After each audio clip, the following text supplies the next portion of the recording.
And there's an interesting dynamic here, right? Yes. Because I'd bet that if you ask your colleagues, at least 90% of them would be afraid of taking that approach. Sure. Because what if I don't know the answer to that question? What if that it's an ill-meaning question? If they want to attack me, or things like that.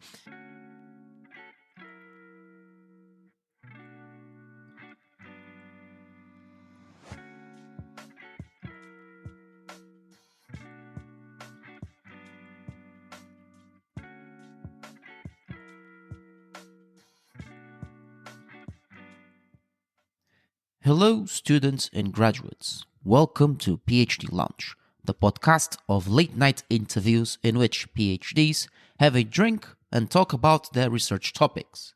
I'm back in Swansea after a week in Oxford, where I conducted my third field research of my PhD degree.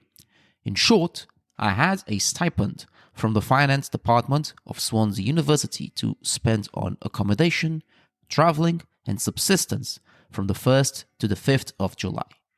I didn't get to see as much as I would have liked in Oxford, but I did get to see some amazing sites, including the Bodleian Library, the Ashmolean Museum, and the Historical City Centre.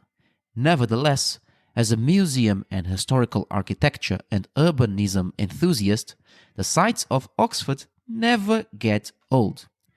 I want to watch it as much as I want, even if I get another opportunity to go there, even during the final hurdles of my PhD. I am working hard and hopeful to conclude it so that I can prepare myself mentally for the dissertation debate. While I was looking for some specific volumes on my research topic, I went to my favorite coffee shop, the Spires Cafe. I was really excited to find an old friend there, with whom I'd been friends since last year. We had a great chat about everything, talking about the amazing coffee they serve and how the incredible smoothness and flavor of the cappuccino lingers in my mouth. We also discussed my research with him and his life in Oxford while he's been getting used to the city and the UK as a whole. My friend didn't remember my name, but he was really sorry about it. I'm used to that kind of thing, so I didn't mind. But I remembered his name, and he was really happy about that. One of the best things about my personality is remembering names, making sure to train my brain every time I meet someone new, so that I can remember anyone's name. It's a great quality to have. When you meet someone, it makes them feel happy and valued when you mention their name. It also helps to stimulate your brain to remember people and things. If you're tuning in to this session and you're in Oxford for a while, or even living in the city, then you've got to check out the Spires Cafe. They serve up the best coffee in the city, and you can choose your favorite coffee. I also had the pleasure of meeting a lovely couple from Portugal who have been living in Oxford for several years. Both of them are from the capital Lisbon, and we were watching the Euro 2024 round of 16, where my country, Portugal, faced Slovenia.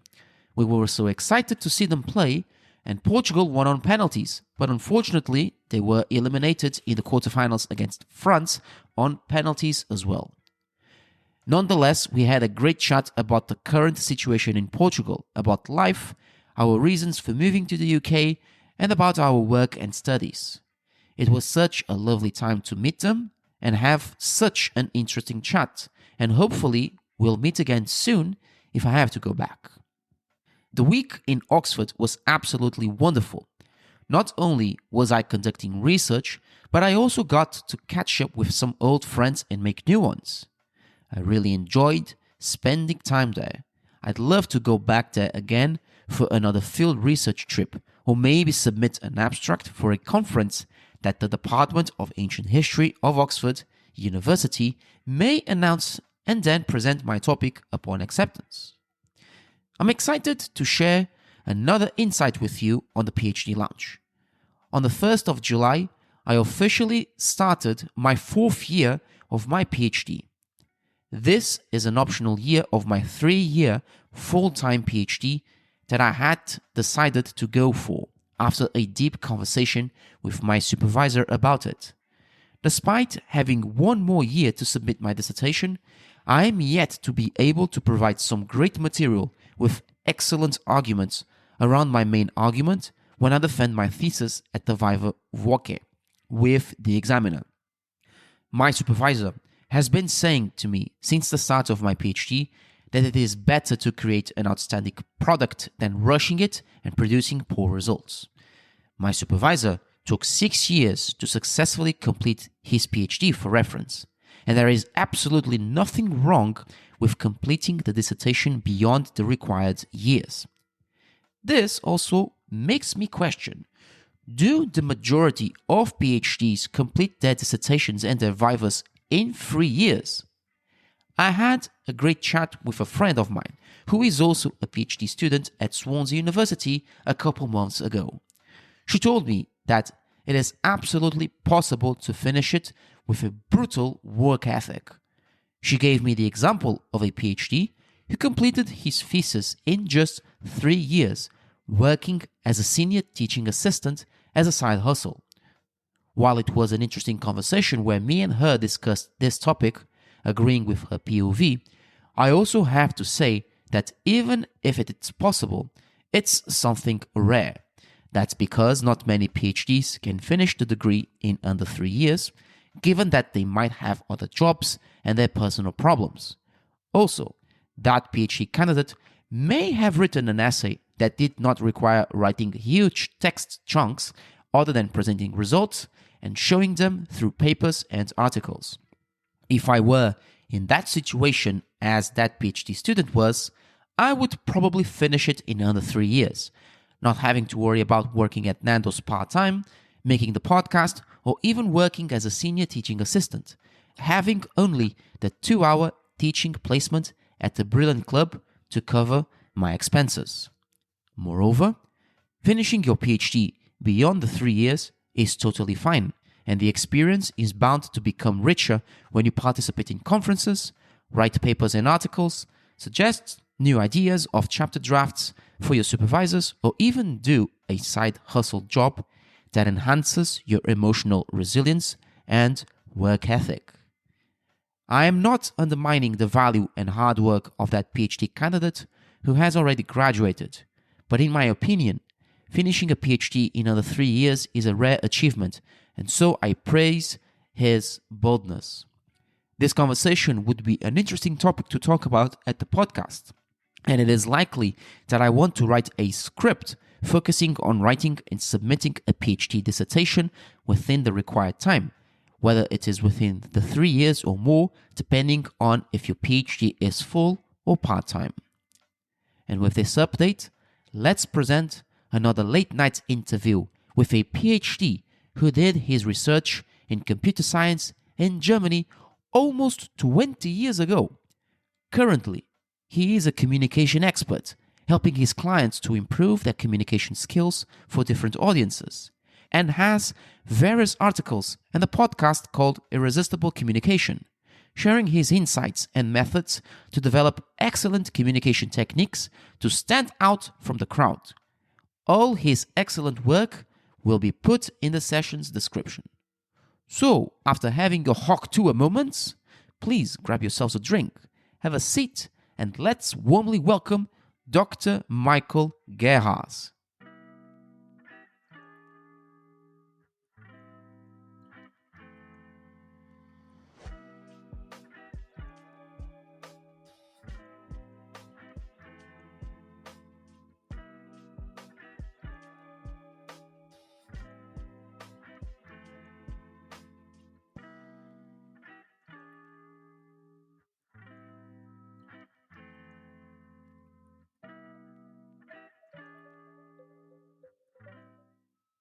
So, Dr. Michael Gerharz, pleasure to meet you and welcome to the PhD Lounge podcast. How are you feeling today?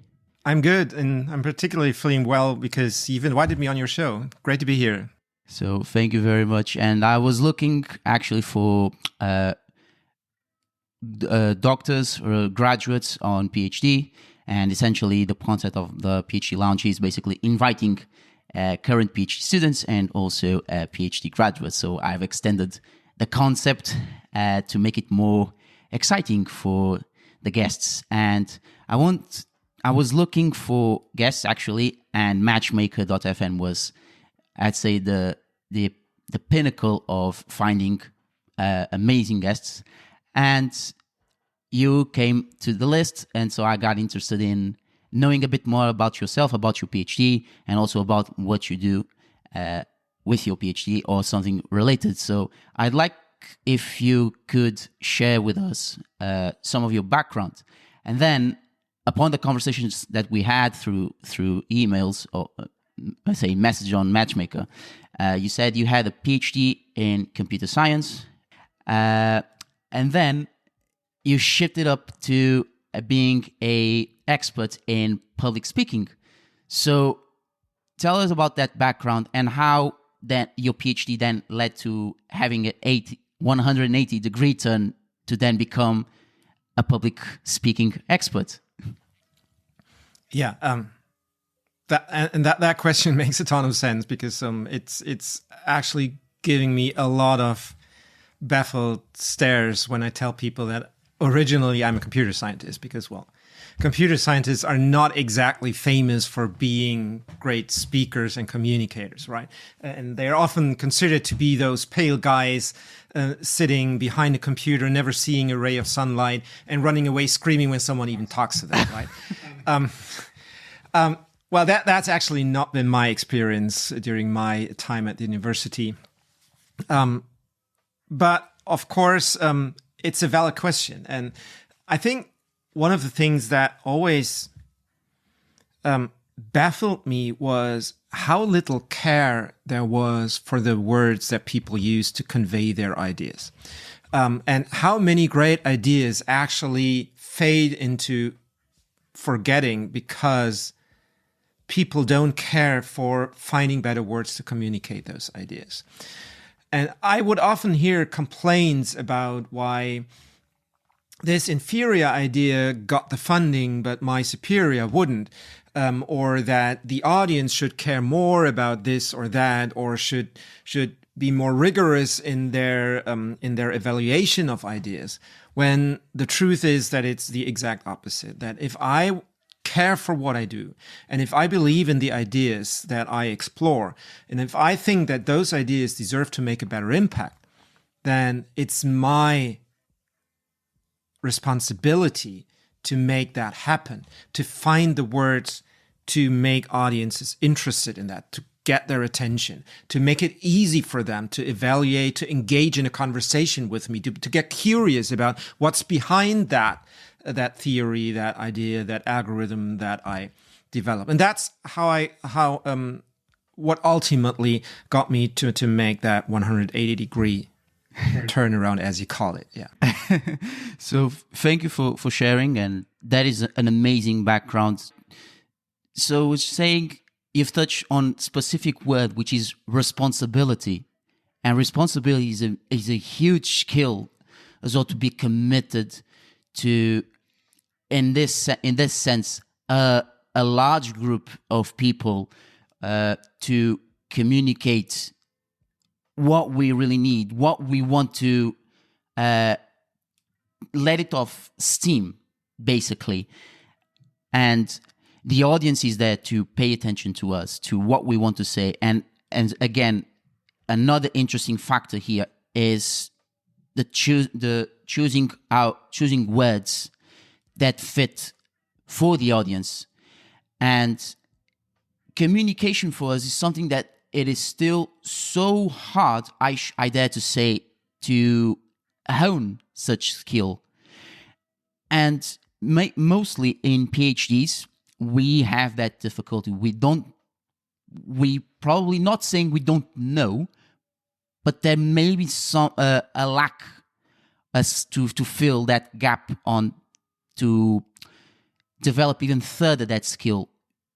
When you were doing your PhD and then after you've graduated, did you notice any difference when you had that? When you started practicing public communication?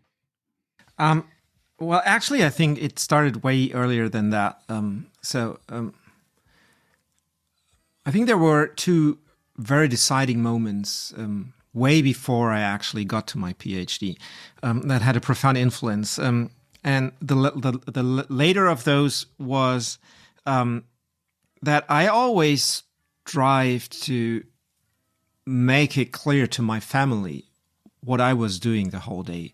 Why on earth I would spend 5 years of my days, basically most of the time, being frustrated about all the experiments that didn't work out as expected, all the bugs that I had to hunt, the papers that popped up and made me feel like, oh, that has already solved everything that I spent 3 years researching on. So why on earth would anyone go through that hassle? And I wanted to try to find words to explain that to my family. My family is most of my family doesn't have an academic background. Actually, they are living in my grandma's living in or has been living in a very small village. Never traveled far, never got any higher education. But still, I wanted to try and find words to be able to explain to her at least what was the gist of what I do. Why was that important? Maybe not get her to understand every subtlety and all the nuanced details of the algorithms that I was researching. That probably wasn't the goal. But to at least be able to find words that make it easy for someone who's not an expert, or even someone who's very far away from the actual research community, to be able to at least get the gist of it. And that is something that always kind of amazed me to see how many of my colleagues actually kind of shied away from that, or would even consider kind of lowering that bar to be a sign of weakness, so to speak. So that using kind of complex language, being eloquent in the technical jargon, was worn by a badge of honor by way too many of my colleagues, who would not cross that border of using actually plain and simple language to explain complex ideas, rather than the opposite, right? That the more complex the words you use, the more eloquent they would consider you. But that surely doesn't help your ideas to conquer the world, right? But then I think there's also a sense of irony in when explaining jargon and other specific words to people that don't know anything about our field. They, on one hand, as you said, they see this eloquence. Oh, he's quite, say, literate. And then, on the other hand, they go apart. They let us go speaking on our own selves, and that they don't receive the information that they are not trained to process. And I say also from my experience, and still as a PhD student, when I explain my research to my family, only my brother and my mother have degrees. My father doesn't. But aside from that, they're completely different from what I study in ancient history. And I say, so have you been progressing your thesis? If I say something, oh, I've been progressing about this specific case study in which these inscriptions in Hebrew and Persian, I'm taking so much time to taking too much time to analyze its words, its meaning, and all of that. And then specifically when I speak this with my mom, to which I speak more frequently about the thesis, she won't understand either any single thing that I've explained. So that made me as being aware as well on how to do that change and using appropriate words, to more simplistic words to talk my research, to share my research, even at my part-time job as well. when I explained when I explain, not very often, because many of my working colleagues there, they don't understand, and they won't even bother with it. And so one of those key components is to trying to shape the language to suit your own audience. And I think there is something that we as PhD students, and even after as being an alumni, we still have that difficulty to hone those skills. Do you reckon as well that is a lack of practice, or maybe a lack of information from the universities themselves when announcing public speaking events, but that might or may not teach specific vocabulary to share our own research to an audience that is not knowledgeable about our subjects? Is it a thing from that universities are missing? Do you reckon? Well, I'm certainly not deeply involved in the university procedures anymore, but from what I see from kind of the annual workshop that I do for the University of Bonn in teaching PhD students on how to communicate their science better, mostly to a broader public, I would certainly agree that there's a lot of room for improvement there. That there's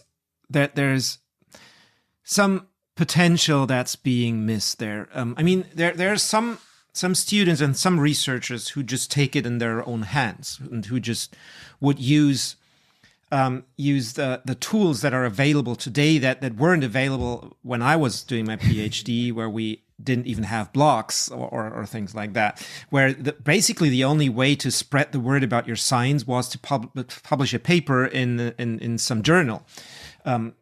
But times have changed a lot since then, and if you really care for spreading the word, then hopping on one of the social medias or just launching a YouTube or TikTok channel will help you do that in a way that gets you in direct touch with broader audiences. And when you do that kind of consciously and pay attention to the reactions, you'll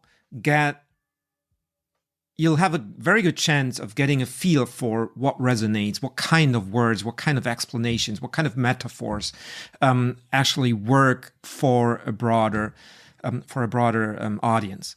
But that's not a very widespread sentiment in the university as a whole, where I still see many professors not really bothering about whether anyone is able to really, whether a broader audience or the general public would be able to really understand what they were doing.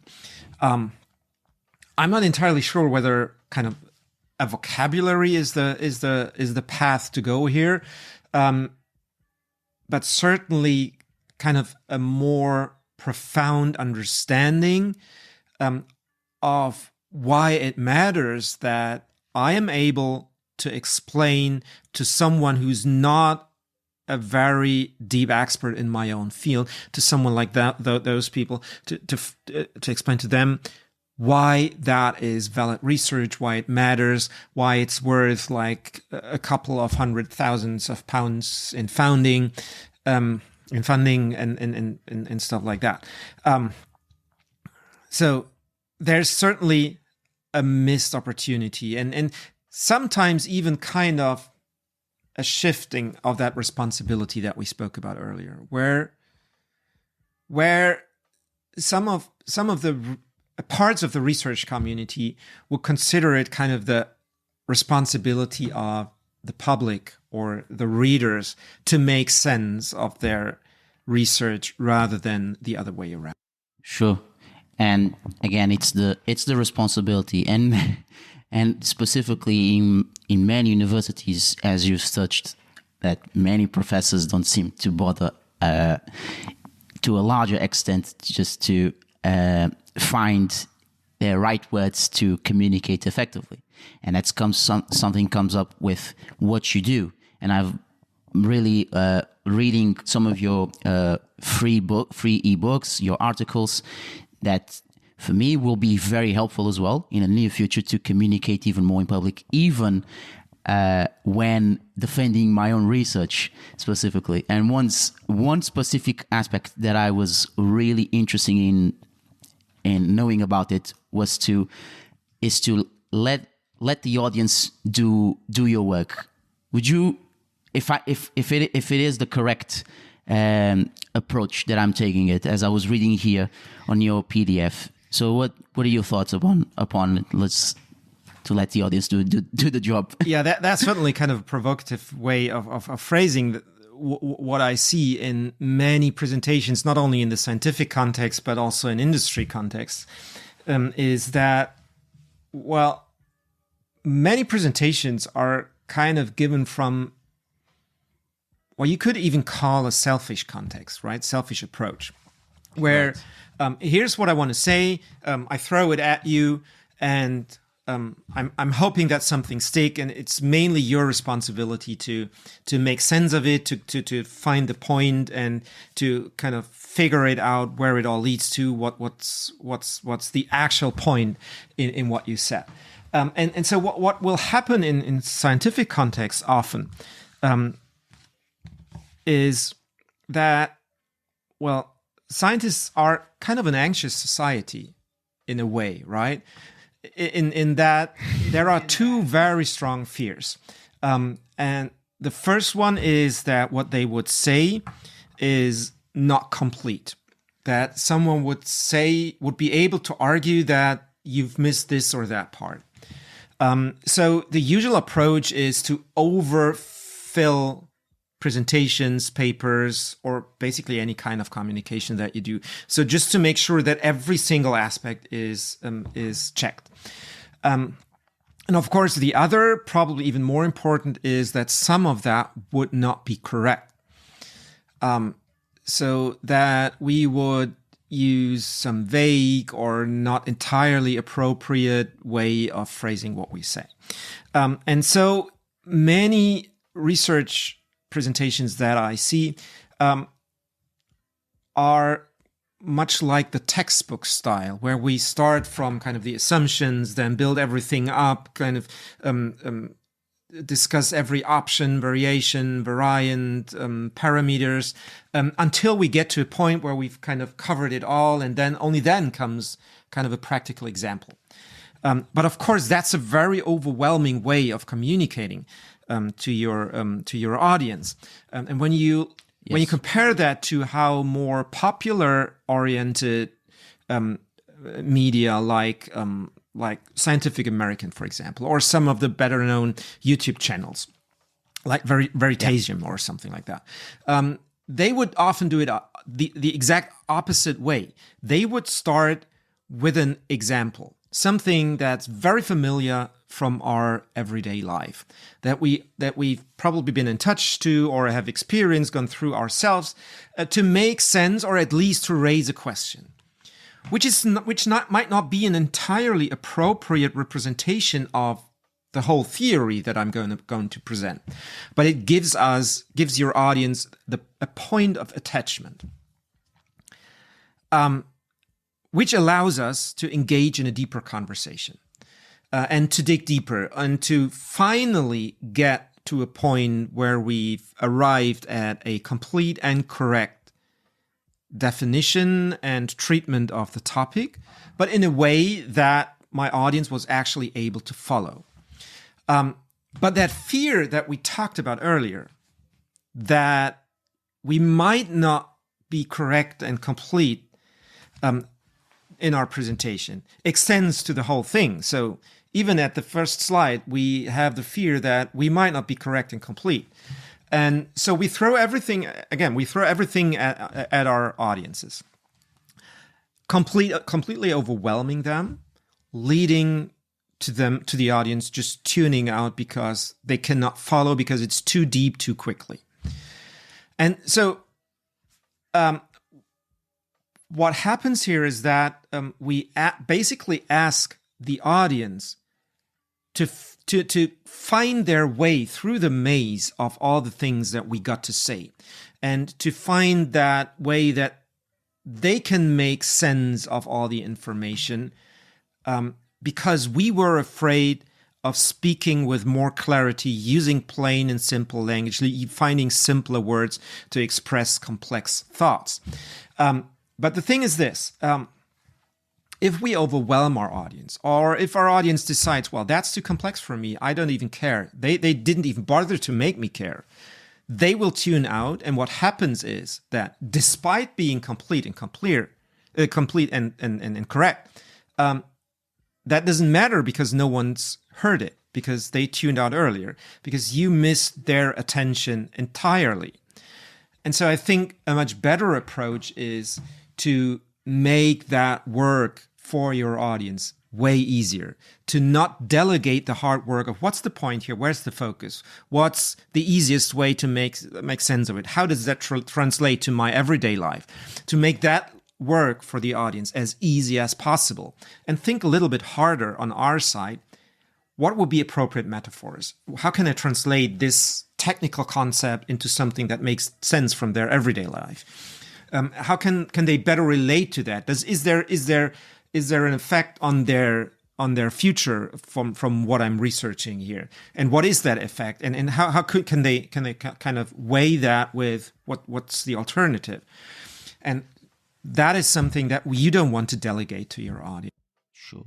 And I think, this is an interesting critical thought, because many of the speakers, they probably miss the psychological impact from their audience, because if they, for example, will share their own work on a larger audience, one of the things that I think they could think about is think about what the audience really wants to hear, and not thinking too much on ourselves as speakers.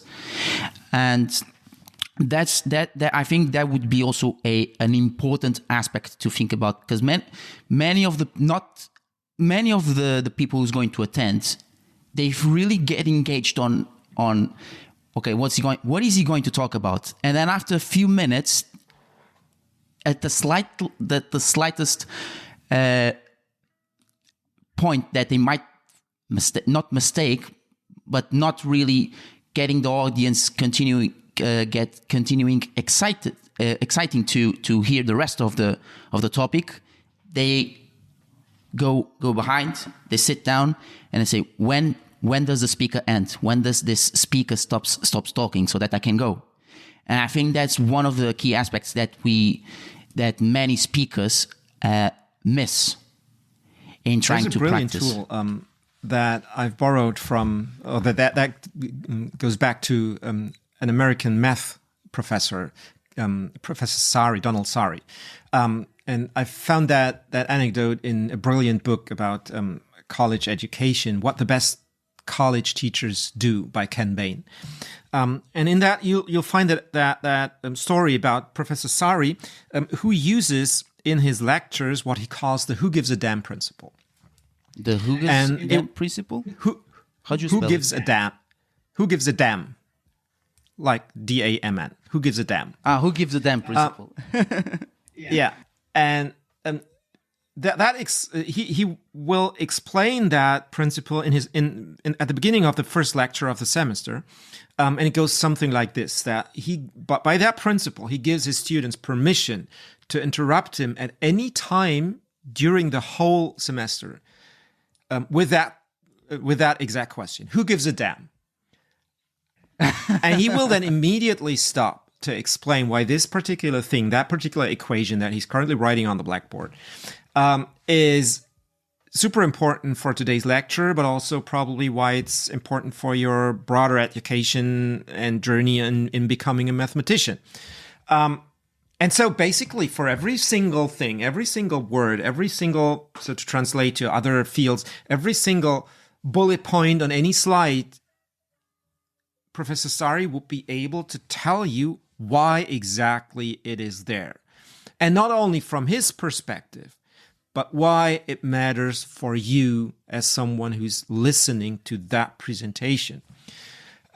And of course, one crucial subtlety here is that this is different for different audiences, right? For a math student, that might be different from a conference presentation, from a pitch to the funding partners, from a keynote at a public event, right?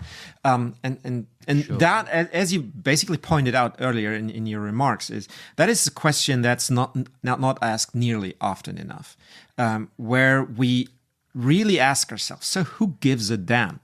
Many presentations, particularly in the science field, are given from in that sense, from an entirely selfish perspective, where it's about how here's what I found out, and then we try to kind of structure it logically or chronologically in a way that kind of makes sense rationally, but from our perspective, as someone who's gone through that process and who knows why that sequence of thoughts makes sense.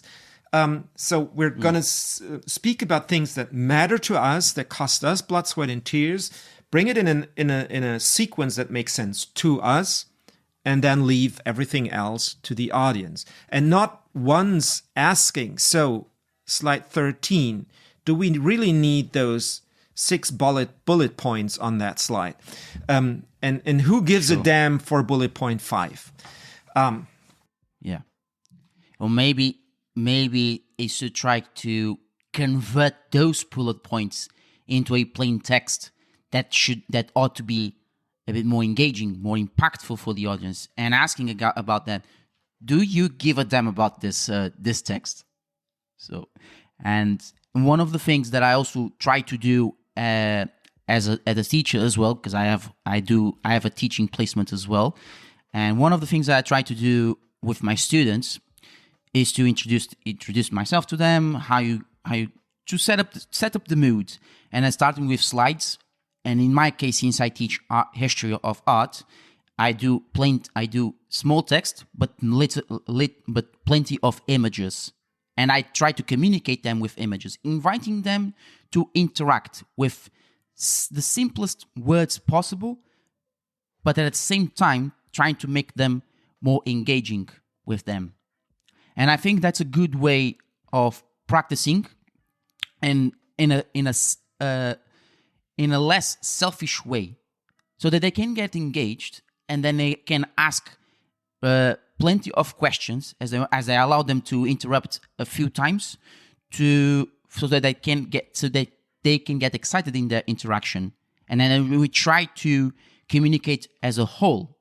And I think that's one good way of practicing. And also many PhD students, including those who are venturing into industry jobs or academic jobs, also may miss those points because they probably lack of training, or maybe any sort of practice or interacting with people. It comes also with their own inner personality, probably.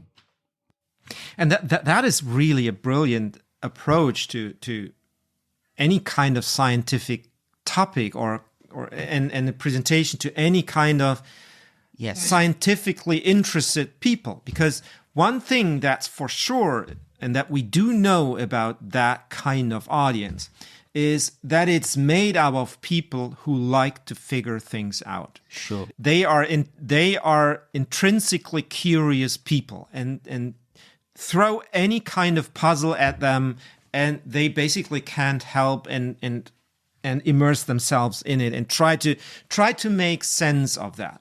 And so what happens with a lot of presentations is that we dismiss that aspect. Sure. We figure out everything for them in a way that makes sense for us, but not necessarily for them. So we rob them of the possibility of engaging their science mind, their curious mind, of their desire to figure things out. And that's, as at least from what you described to me, that's what you seem to do with your students, that you tap into that curious part of their brain. You allow them to be a scientist in that moment, to feel like here's something that makes me curious and I want to figure it out.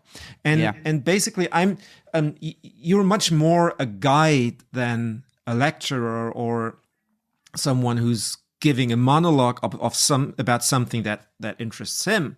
But much more a guide that shows your students a way to make sense of that field for themselves. Yeah. So did you have any experience in working out with your clients, and in a sense of having one of your clients had the difficulty of transforming completely his communication style to a more appealing way for their own audience? Did you have any experience in working with some of the clients? Well, I think that most of my clients come to me at a point where they've discovered for themselves that, well, there's a bigger impact to make. Sure. And they might be more to explore. So it's not that I will come to you and try to persuade you that you need to kind of shift your entire perspective. But of course, that happens, right? That you come to me because you think that your presentation needs more bang and needs to wow your audience more. And then I, of course, be willing to engage with you on that. And okay, what is it? What is more bang for you? What is more wow for you? And what do you hope to achieve with that wow? And then we will start probably working on that. Sure. But what sooner or later happens for most of my clients is that they realize that it might not be about wowing your audience at all. That wow is only ever kind of the first step that opens your audience's mind to be willing to engage more, but that your ultimate goal might be the aha effect, that you bring them and lead them to a profound aha moment. And so the moment that you realize that changes a lot for your approach and your view and perspective on public speaking or communication in general. Because the moment you realize that it's not about wowing them, that this is only ever the prerequisite for leading them to the aha, that it's much more about the aha. It means that it's an aha for the audience because you know everything already, right? Sure. It's an aha for the audience. So it's not really about impressing them, but about being helpful. And that in turn means that you can comfortably step off the hero's pedestal because you're not there to get your audience to cheer for you. You're there to lead them to a profound insight that leads them to feel a little proud and to having seen that new insight on that field that they didn't even think that would interest them.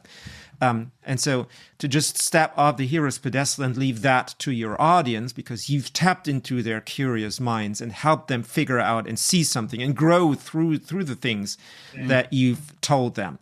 And that is certainly a profound shift for several of my clients. So what's the aha effect? How you develop it? Well, as I tend to see it, the whole point of a presentation is to make your audience see something that they didn't see before, right? And hopefully in a profound way.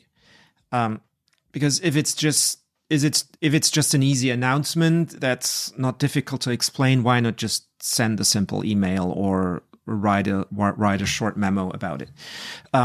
So the whole point of making a presentation or preparing a larger piece of communication is to make your audience see something that they didn't see before, and that means that means a couple of steps that are immediately derived from that. First of all, you need clarity about what is that actually? What do I need them to see? And you'd be surprised to learn how few people, not exclusively, but particularly in the science community, Yes. wouldn't be able to say that, to give a concise answer to that. So what is it that you actually want your audience to see? So, and once you've nailed that or have clarity for yourself what that is, you can ask the second question. So why don't they see it already? What do they see? What do they see that I don't? And what do they miss that I see already? And once you have that, you can kind of build a path between those 2 points. And the ultimate goal of a presentation is to lead them to what I would call the point of no return, which would probably coincide with that aha moment where you've told them everything that helps them really see what you wanted to make them see, where there is no going back for them because they've seen it in a way that they cannot unsee it anymore, and where it makes total sense because you've explained it in a way that makes sense using words that they can understand, using images and metaphors that they are familiar with. Yes, something that is more exactly. It's more something that they are more familiar with. Something that is more common as they've seen, whether on TV or on YouTube. Something, in a sense, it's more of a touristic point of view. It's kind of like when they go to an event, they're attending a speaker. And you feel like I'm a tourist here and I want to hear what you have to say. And then something comes up and they say something that sparks them and I say, aha, that's what I want to know. And so basically, and that is that is a great approach, and that is so starkly different to what most people do. So most people, when I ask them how they would go about preparing a presentation, they tell me similar things. They first of all, they start with a presentation that they've already given a couple of weeks ago, and then they fill up all the other details that have come up since, and so until they discover, whoa, that's way too much information for 25 minutes. And then they start cutting and it's still too much. And so basically they have that problem of overwhelming their audience because there's so many things that are interesting and great and fascinating about my field, which makes sense. I mean, you're doing a PhD about it. You're researching 5 years on it. Of course, there's more interesting things to say about it than you've got time to say it. Yes. But that approach that you've outlined is a very different approach, where you basically turn that upside down and you don't even bother about all the things that you can say, but only ask yourself, what is that one thing that makes that tourist look over, come closer, and think to themselves, well, that is interesting. I want to know more about that. Sure. And so getting clarity and starting there. So what is that one thing? And often it's really literally one thing only. What is that one thing that sparks that curiosity that then allows me to tell them about a second thing that again sparks some questions for them and some curiosity, which then allows me to speak about a third and a fourth thing. And so suddenly I have a path that leads them from where they are, something that makes them curious, to where I want them to get to see what I need them to see. And also comes with storytelling and also the managing the time that they have. Many of us, we have plenty of information that we want to spread because obviously it's our passion to spread that, to share that information for the audience. But at the same time, there's little time to share with it. I'd say, for example, in events where the speaker has 20 minutes to speak, that time goes completely fast, and the own goal that most of those speakers have is to, okay, I have this, I've set it up, I've rehearsed, and I'm jotting everything that I know, and then what if they heard, they heard. If they didn't, I don't really care. As we were talking previously, of focusing too much and not trying to, in the sense of giving emphasis to the audience, what they actually really want. And so going sometimes off script and asking questions and including the storytelling could be really interesting to make that aha effect to the point of no return effect as well. Yeah. And there's an interesting dynamic here, right? Yes. Because I'd bet that if you ask your colleagues, at least 90% of them would be afraid of taking that approach. Sure. Because what if I don't know the answer to that question? What if that it's an ill-meaning question? If they want to attack me, or things like that.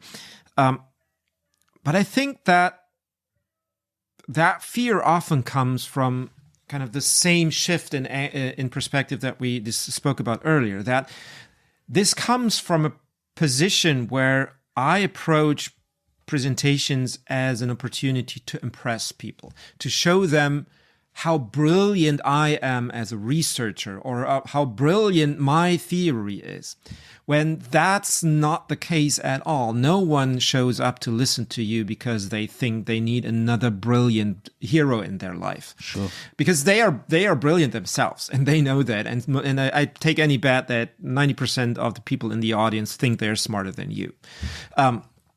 And so the much more appropriate approach, or the much more helpful approach for both sides actually, is to not even bother with impressing them, but to just be helpful. Because, I mean, you've spent 2 years, 3 years, sometimes 5 years looking into those things, researching, picking up every stone, looking behind every corner. I mean, who in that audience would know more about that than you? And so just making use of that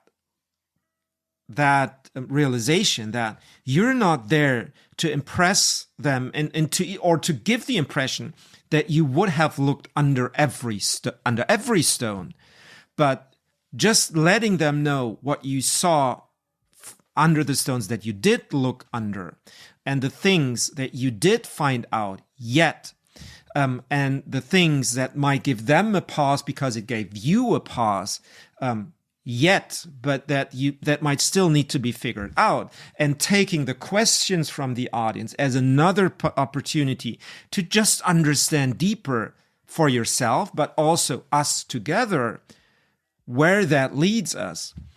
That might help to alleviate that fear. Well, I mean, honestly, in most occasions, who wants to fail you when they're sitting in the audience, right? They have to sit there for 30 minutes listening to you.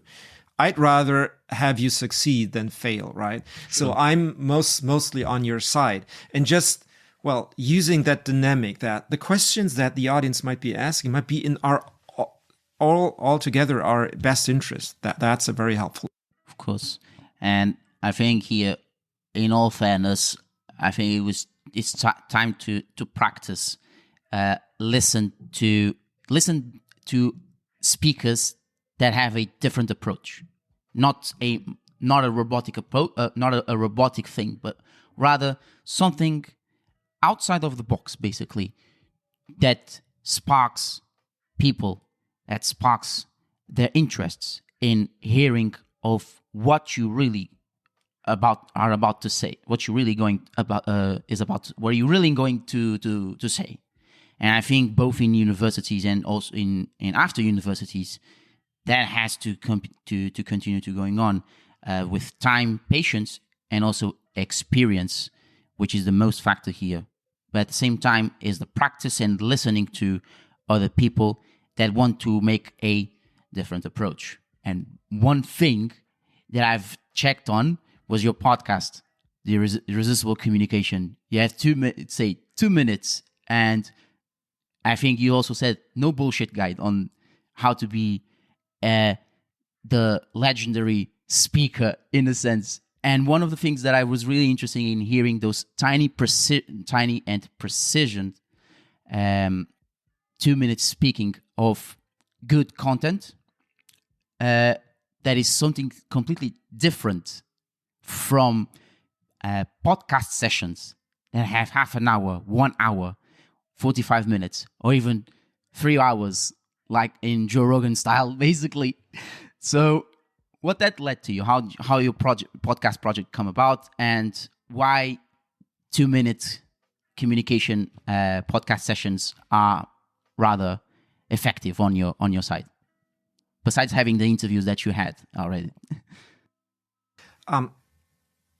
Yeah, I mean, basically you've outlined it already, right? I mean, there's no shortage on long form podcasts. We've got enough conversation style podcasts. We've got enough tutorial style podcasts. We've got enough rambling thoughts podcasts. Yes.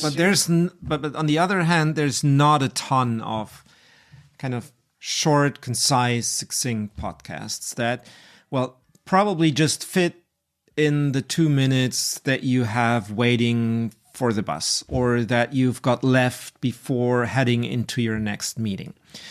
And then, of course, so that was a niche where I thought that I could raise a voice in a way that we don't have an abundance of yet.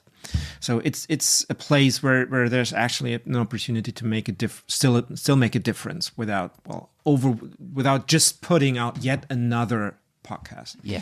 And then, of course, my intention isn't to exhaust any of the topics that I touch on in any of the episodes.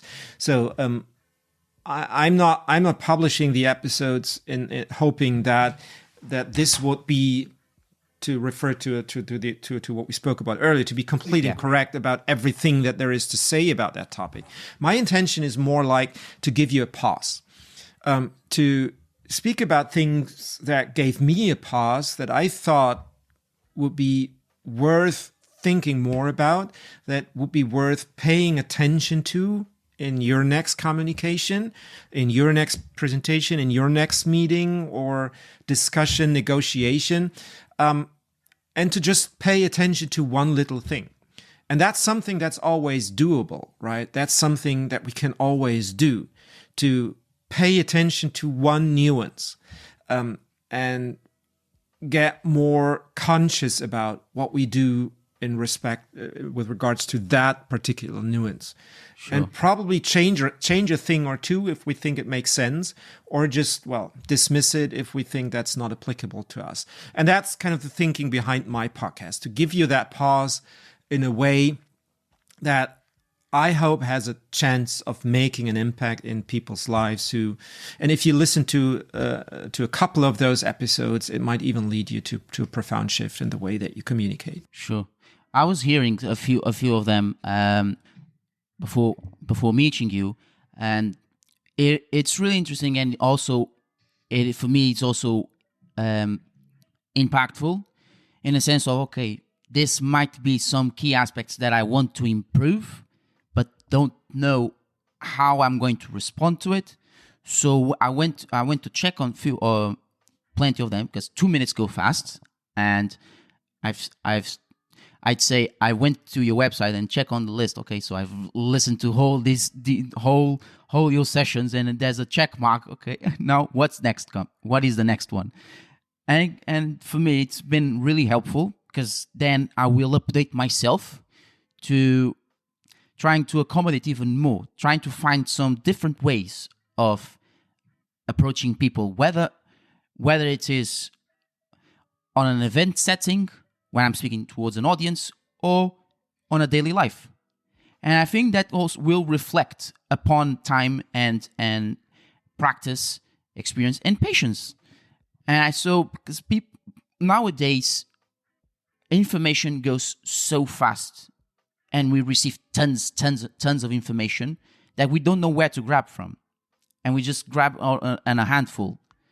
But paying attention to something that they might miss, or it's something that is really interesting to the person, then those tiny, those small minutes then might make the difference.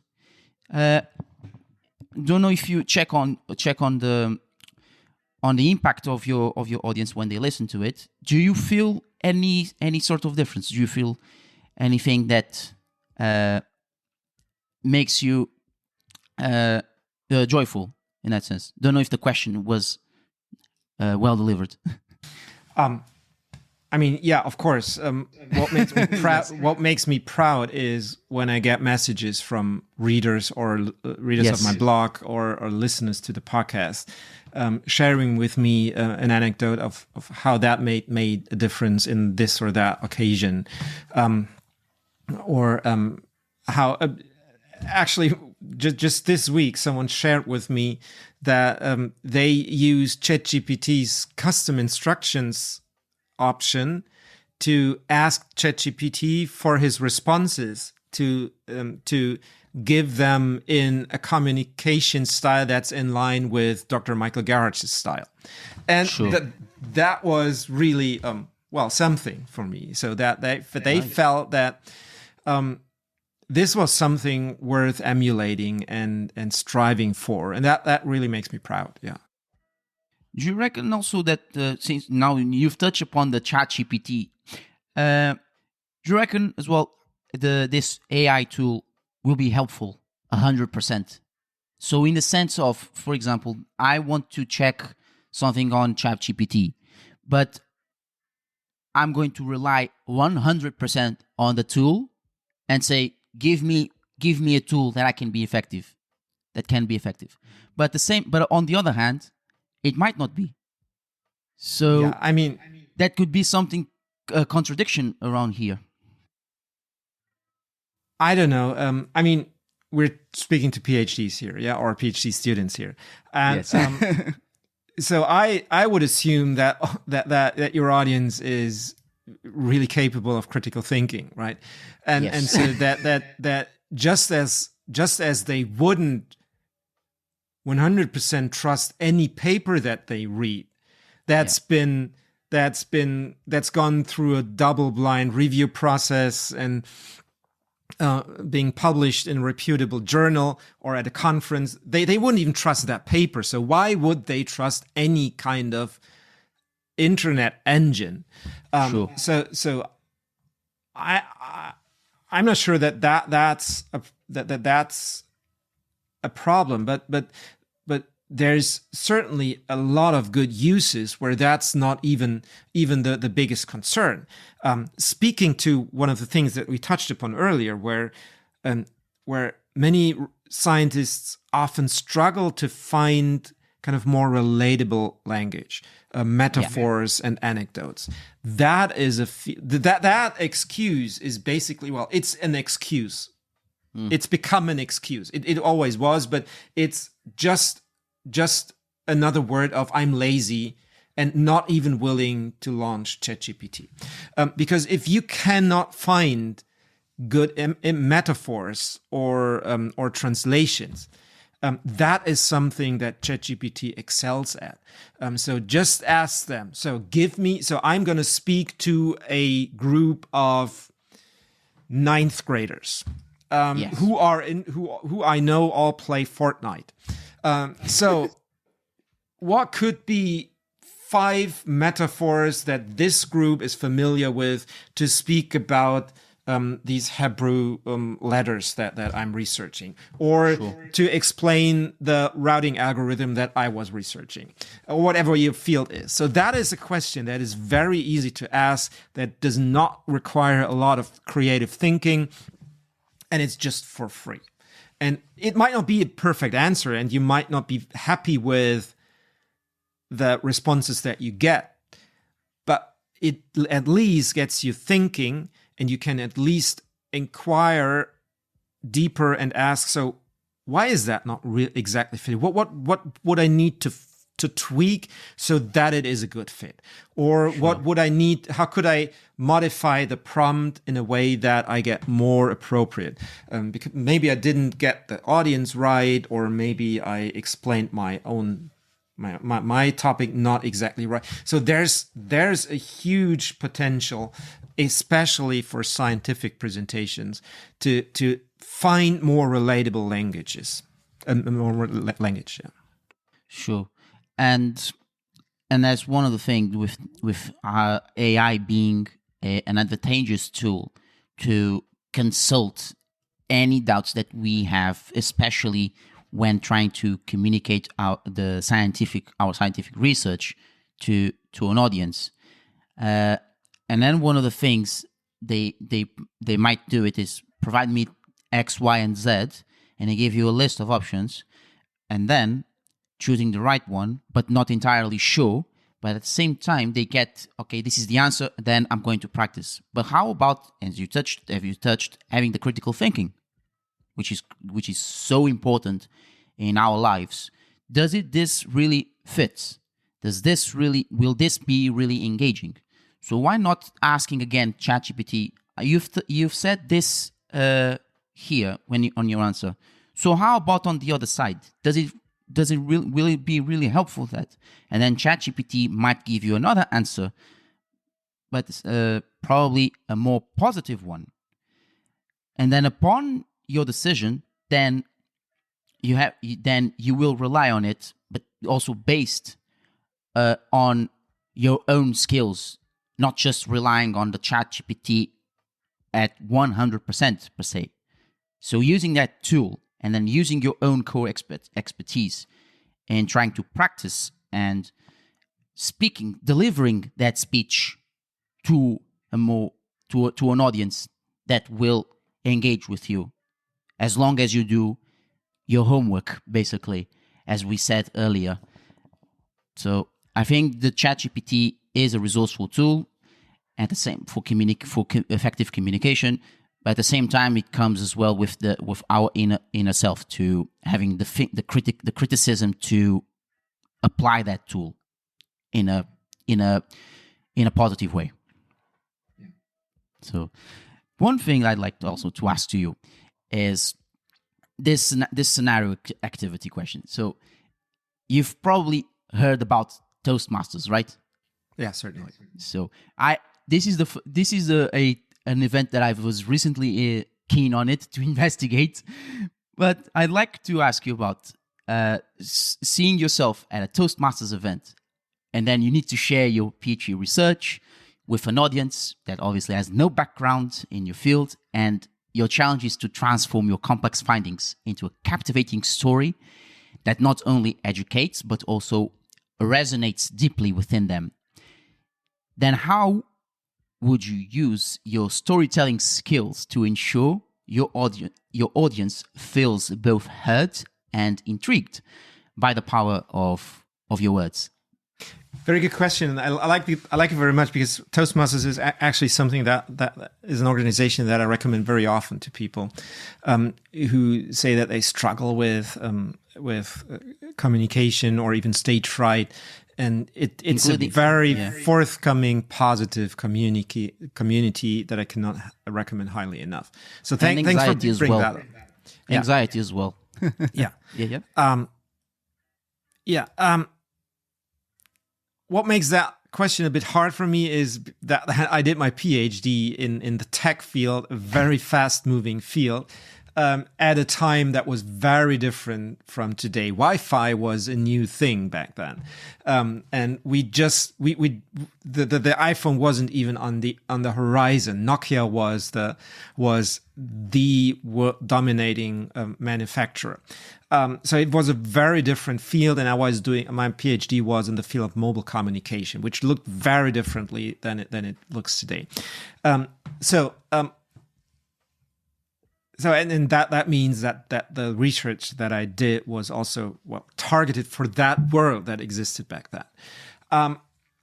But I'd argue that so I would probably invite you on a situation that you would rather not like to be in. Like during the time I did my PhD, I recall that Hurricane Katrina hit the southeastern coast of the United States, right? And right. One of the things, and that was a huge disaster for that area. It devastated huge parts of the infrastructure, including large parts of the mobile phone infrastructure, which is a big trouble in devastated areas where you struggle to find people who might need your help, and where the helping forces might need to be in danger themselves and need to rely on communication. So what do you do in those fields when you cannot rely on a mobile phone infrastructure to just work and to just be available? So that's when you'll be happy that a technology like ad hoc networks exists. And that's when you'll be glad when the networks that you build there in an ad hoc fashion are reasonably stable, and you can rely on connections that are established in an ad hoc fashion remain available for a reasonable amount of time, at least long enough to make the data exchanges or to exchange short messages. So that will probably be the story that I'd be sharing there. Sure. And I would definitely assure that your audience would be amazed with your storytelling and say, aha, I want to hear this. And then I want to hear more. So that more aha effects will come in the process and say, no, now there's no point in return. And then I will tell you more. Yeah, I hope so. Thanks. So let's wrap it up here, our session. But first, so what advice do you have to share about anyone who wants to go for a PhD, and for PhDs to take their maximum effort in developing effective communication? Trying to bring both together. I recommend to not consider the communication of your research separate from your research, to not look at it as an afterthought. First you do the research, then you communicate it, but to use the power of communication, of good communication, as your guide as you progress, and try as early as possible to find plain and simple words to explain what it is that you're trying to achieve with your PhD. Finding words that you can explain it to the people outside of your office and your immediate lab neighbors, in a way that even your friends, your school time friends, could understand what you do, if not your family, who has no background in academia at all. Sure. So to use communication as a feedback loop, because you will discover that the better you can describe what it is that you're trying to achieve, and the better you can explain how what you did in your research actually contributes to that goal, the better the actual research will become, because it becomes more conscious, more guided, and more directed towards something that you can express why it actually makes sense. Right. So for the listeners here, just make sure to use to practice from the start your PhD, your communication skills in PhD, and using what Dr. Michael here has shared with us to excel yourself and to stand out from other PhDs and take your best shot in developing effectively your communication, with whether in an audience or with your family, even with your supervisor as well, which is the person that you are spending most time with in a sense. So Dr. Michaels, any other future projects that you are working on? I also saw that you have one book already published and another book coming up soon. So, what would you like to share with us? Any social media as well? Yeah. So my new book is coming out in October. It's called The Path to Strategic Impact, because that's something that I see way too often, that there's that brilliant vision that businesses have, probably also applicable to science, where you have the vision of exploring that field. You might even have a good strategy of how you want to go about it, but that book is tailored to businesses. Certainly, what often happens is that once the strategy is there, no one really knows what it means, right? Sure. You might hire a marketing agency to come up with a fancy sounding mission statement, but no one knows what these fancy words actually mean in a deeper sense. Or you have that bunch of PowerPoint documents about strategy where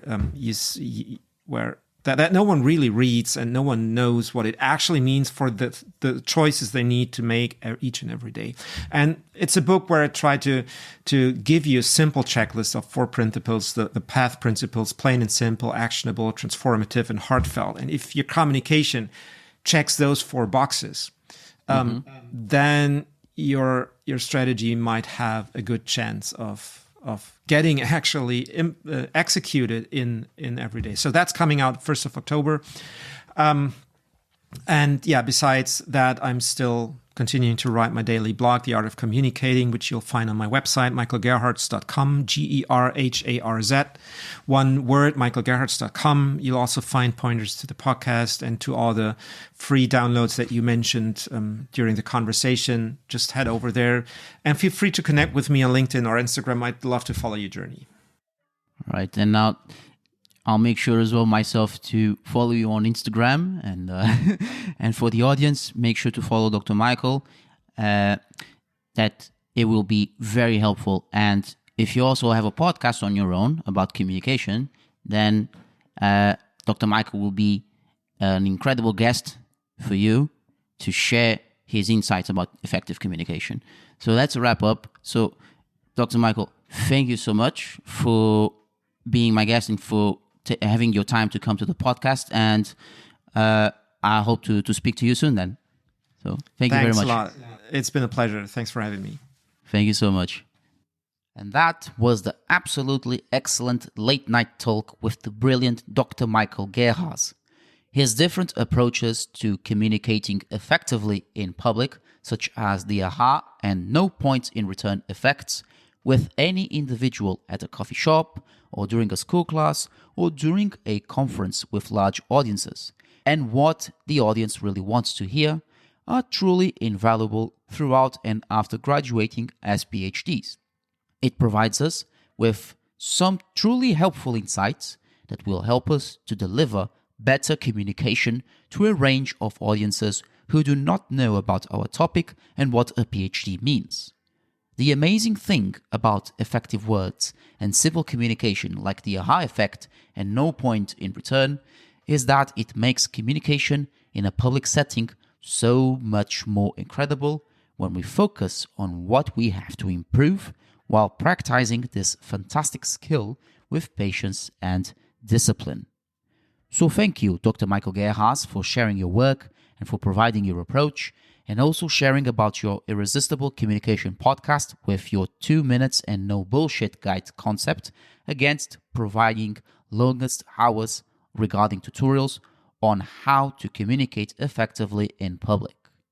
You can hear Gerharz podcast on your favorite podcast platforms, follow his social media and his website, and you can even book a one-to-one appointment with him to improve your communication.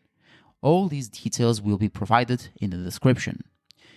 If you have tuned in throughout this late night interview, you are more than welcome to make a donation or follow the website, phdlounge.co.uk, where you can also find my socials, Facebook, PhD Pod Lounge, Instagram, @PhDLMF, and X, @PhDLoungeCast. Last but not least, if you are a PhD and want to have a late night chat or any other business inquiries, then pop up an email at luisphdlounge@gmail.com. Thank you all for tuning in. It has been a pleasure.